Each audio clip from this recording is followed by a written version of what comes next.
Hi, my name is Samantha, and I'm going to be speaking with you about obesity today. So, first and foremost, more people die in the United States of too much food than too little. Now, this quote makes you think, why is the United States letting this happen? And why are we consuming more food than what we need?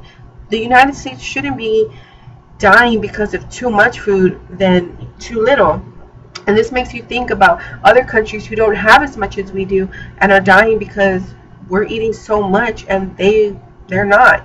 And I know this is not necessarily our fault, but this is something really serious to think about. Now, obesity is completely different from overweight, and some people can get that confused.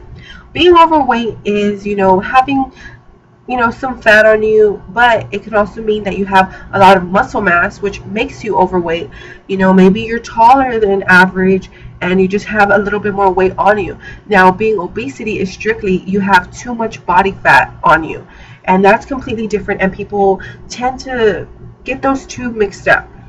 Now, today I'm going to be speaking with you about what we can do to lower and prevent our risk of getting obesity, the consequences of living with obesity, and just the like the increase of the obesity epidemic here in the United States in these past 20 years. Now, in the past 20 years, it has dramatically increased obesity. Right now, it says that we have 78.6 million adults obese here in the United States, and we have 12.7 children obese here in the United States. 12.7 million, I'm sorry. And this is, if you add these two up together, this is a big number. Millions and millions of people obese here in the United States. And that's something to worry about. That's not safe. That's not good for us. And it causes a lot of problems here. Now, here in the South, because most of us here are from Texas, or we are here living in San Antonio, Texas, this plays a big role in our situation too, because the South is actually where most of the obesity occurs. Now, this also, obesity doesn't necessarily, just because you live in the South, you're going to be obese. No, but, it also has a lot to do with your sex, your age, your gender, and mostly out of all the people, African Americans and Mexicans are the ones that have the highest obesity rate here in the United States. And this is caused just because of the lifestyle that these types of genders and races that they live. So basically, it's a big problem here. Now, there's a lot of things to worry about when we talk about obesity, because it causes so many things. It can cause diabetes. It can cause high blood pressure, high blood cholesterol. It can cause cardiovascular disease. And cardiovascular disease is kind of based off in a lot of, different other aspects, such as you can get heart attacks and strokes. Even diabetes, you can get caused on dialysis depending on how high and what level of diabetes you're on.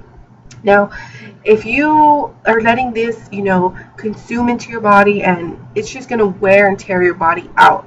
If you consume all these types of symptoms, and you have your heart, you have your liver and your kidneys, and just diabetes alone and cardiovascular disease plays a big role in these vital organs.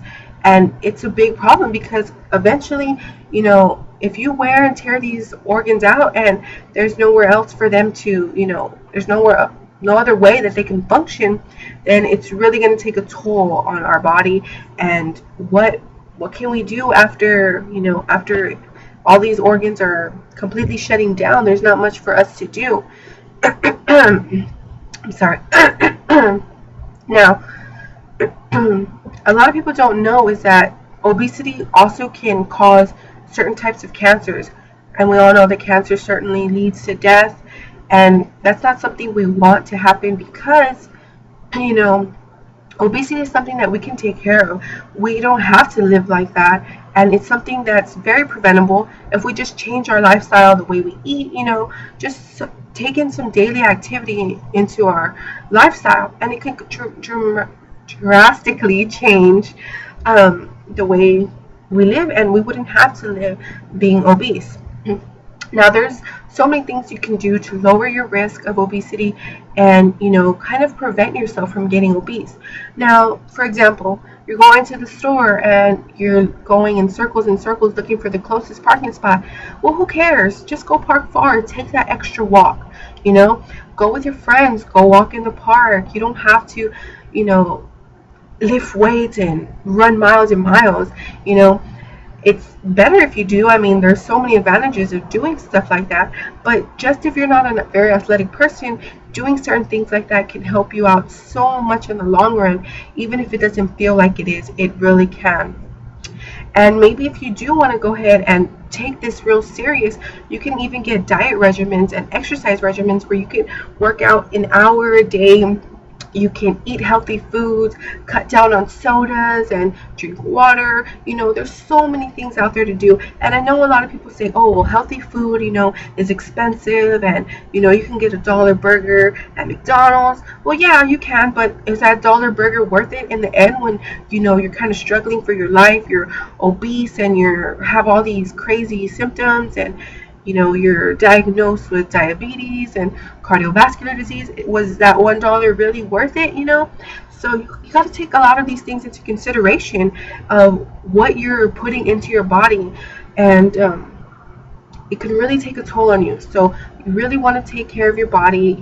Go. I would recommend to exercise at least 30 minutes a day if you can, an hour. Make it a priority, because this it's a very important and serious topic. And like Jim Rohn had said, take care of your body, because it's the only place you have to live.